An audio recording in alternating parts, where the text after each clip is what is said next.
Yazi kuningi kakhulu okwenzakalayo empilweni ngenxa yemali. Kunosisi okhathazekile ngempilo yakhe eyayihamba kahle kodwa manje useyakhala. UNeli ukhule ekhaya kube yi-firstborn, mase kulandela osisi bakhe abathathu okubalwa khona uMichelle, uSintu kanye noQondi. Kwezemidlalo esikoleni bethanda i-volleyball kanye ne-marathon. Then the following year ngo-2010 ubaba wabo wangena engozini yemoto, uMr Fury washona. Uthe eshona uma wabo wamkhipha ezikoleni zabelungu uNeli njengoba befunda eJohn Ross College, wahamba umfunela isikole esikhawini kwesinye isikole esibizwa ngokuthiwa iHlamvana High. Njengoba nje befunda kulesi sikole, izikole zasesikhawini zike za-initiate ama-winter school lapho khona kuhlangana zonke izikole zihlanganyela ongoye e-university kwenye ihholo eyibizwa ngokuthiwa i-BZ. Kwakufundwa le ncwadi le ethi bengithi lizokuna ishintshana kanye nodelo waziyo. Njengoba nje uNeli attenda kule university kanye nezinye izikole, kwahlangana nomunye umjito obizwa ngokuthiwa uSenzi. uSenzi wayibuka umjito right, baqala baxoxa kwaze kwafika lapho khona ukuthi bathandana njengoba bebonana ngezikhathi zamakhefu. Then ikuthe mase sebenza umatric usiyophela unyaka wakhulela uNeli.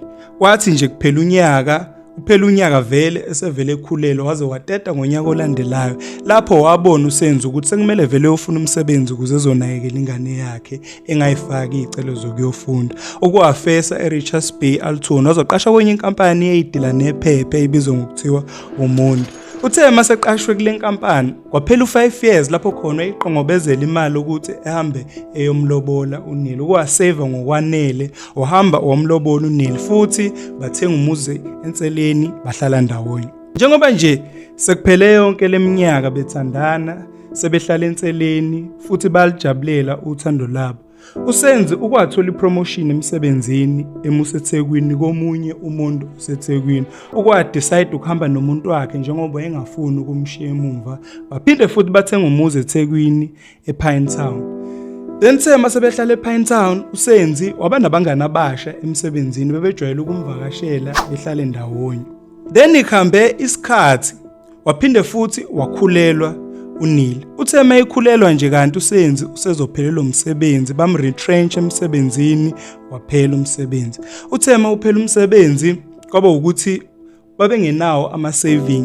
Then noSenzi wayengenayo imali nje ukuthi kwazi ukubaqhubha empilweni njengoba yena sephelelwe umsebenzi. Abangani baSenzi ke bamdabukela, bamhlanganisela imali njalo mabeholile.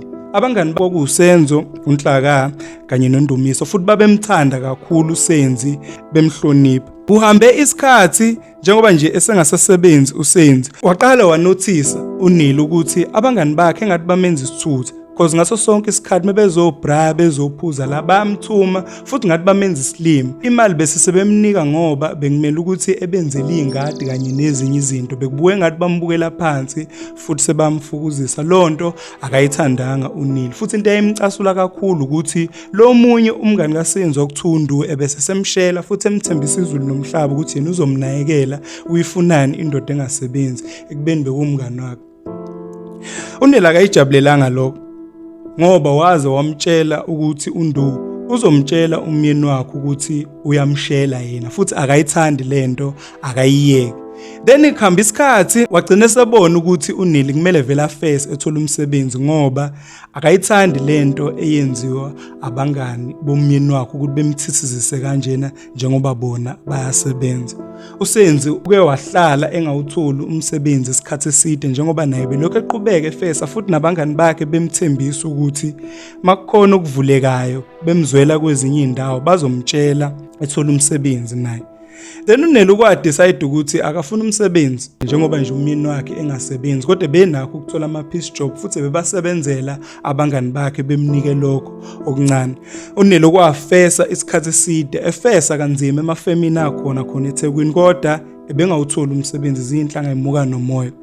Then uNeli ukwafesa isikhathi eside kwaze kwafika lapho khona ecabanga ukuyofesa kumahhotela ngoba wayinethemba ukuthi bengase bemqashe eziclean. Uke wathi nje ngelinye ilanga wavuka ekseni wahamba wofesa kwamanye amahhotela akhona eThekwini.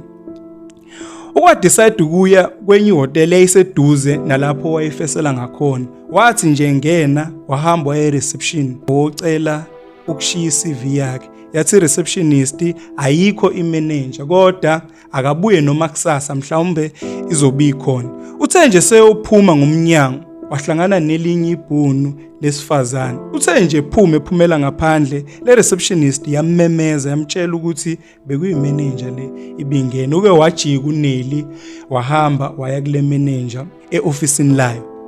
Uthe nje mayingena yathi le manager akahlale phansi. Wayichazela le manager ukuthi udinga umsebenzi, especially umsebenzi wokuklina, engathatha noma ngabe imuphi umsebenzi njengoba izinto zimhambela kabi. Le manager ke yamtshela ukuthi zikhona izikhala ezikhona la emsebenzini zabantu besifazane kodwa akazi noma uNeli angayijabulela yini lezo zikhala ukuyifilapha. Ukwabuza ukuthi iziphi lezo zikhala ezikhona abona ukuthi angeke ezejabulela ukuyifilapha njengoba yena edinga noma ngabe imuphi umsebenzi. Le manager ikiyachaza ukuthi izikhala ezikhona ezabantu besifazane okumele ukuthi bejabulise abesilisa. Kahle kufuneka abantu besifazane abazojabulisa abesilisa, especially ama-tourist njengoba nje i-target audience yalomsebenzi u-attracta kakhulu ama-tourist. Le manager ikiyachaza ukuthi kune-app ebizwa ngokuthiwa uRed Velvet. Le app lena uyarejistwa kuyona, ufake zonke izinto zakho, ucreate iprofile, ufaka ama-banking details, uphinde futhi usethe ne-location lapho otholakala khona. Le app lena yabantu besilisa abafuna ukuthenga umzimba, abafuna ukuthenga abantu besifazane. Bona bafike bengene kule app bekhethe iprofile yomuntu wesifazane abamfunayo, futhi kunama-payment option lapho khona bakhokha khona. Wena nje into okumele uyenze ukuthi imali ozoyenza u50% owakho, u40% owe-agent. Kumele ukuthi lo wesilisa osekuthengile ekufice vele usulungile ususegumbini. Ukwathiwa kakhulu uNeli ukuzwa ukuthi kunomsebenzi onjalo kodwa wayengena choice ngokuthi wayewudinga umsebenzi. Kwawuthatha lo msebenzi wasebenza kuleli hotela ezumuntu odayisa ngomzimba. Usebenza isikhathi eside, isimo sashintsha nalapho behlala khona ngoba umyeni wakhe besekwazi ukumthengela impahla enayekele nasendlini. Kuthe ngelinye ilanga uNeli esemsebenzini elindele iclient khona la ehotela kwavele kwathi Memfu Ndu. Wathiwa kakhulu uNeli ngalokho futhi wamcela ukuthi mabeqeda umsebenzi angamtsheli umyeni wakhe uNdu futhi angazi ngalento njengoba nje esenza lo msebenzi. Kodwa uNdu wathembisa ukuthi angeke ezemtshele umngani wakhe, lento izoba phakathi kwabo bobabili. Then ikhamba isikhathi wagcina uNdu esemtshela uNeli ukuthi njalo mayiphuma emsebenzini uzomlanda beyithokozisa ngokucansi mayifuna ukuthi lemfihlo ibe phakathi kwabo bobabili. Qhubekile lokhu kwenzeka futhi uNeli ebengena choice njengoba ebengafuni ukuthi umyeni wakhe azi ngalento. Kodwa uNdu njengoba kuqhubeka isikhathi uke wamlanda uNeli emsebenzini, kanti lapha ahlala khona kunabangani abanye nje bakhe uNdu. Wathi mayifika uNeli, uNdu wathi bazoyithokozisa bonke ngokucansi kanye nabangani bakhe bemlale kuze lemfihlo engayikhiphi uNdumiso. uNeli lonto yamphatha kabi kakhulu, wabona ukuthi njengamanje akasenzi njengedeal ebebekade beyiplanile. Kodwa uNdu waqhubeka wathi sekuzokwenzeka kanjena ke njengamanje. uNdu kuthe ngelinye ilanga eyolanda uNeli emsebenzini, kanti uNeli usheshe waphuma, wamfonela wambuza ukuthi ukephi. uNeli ke washo wathi yena uyapheka, ulungisela umyeni wakhe ukudla. Wacaswa kakhulu uNdu wathi uyazi yini ukuthi umluzise ngemali engakanani njengoba nje ehambile. uNeli kwabona ukuthi kanti uNdu udayisa ngaye futhi usenza imali. Lonto yamcasula kodwa wayengena choice ngoba wayifuna ukuthi lemfihlo ibe phakathi kwabo bobabili noNdu.